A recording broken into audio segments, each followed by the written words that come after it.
করে দেখতে পারেন, এর স্বাদ কিন্তু দারুণ হয়।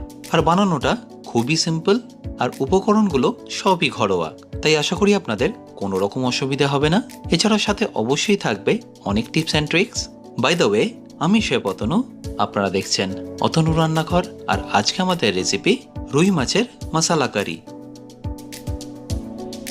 আর এই রেসিপিটা বানানোর জন্য আমি এখানে সবার প্রথম নিয়ে নিচ্ছি 1 কেজি রুই মাছ, আর পিস হিসেবে নিতে গেলে 9 পিস।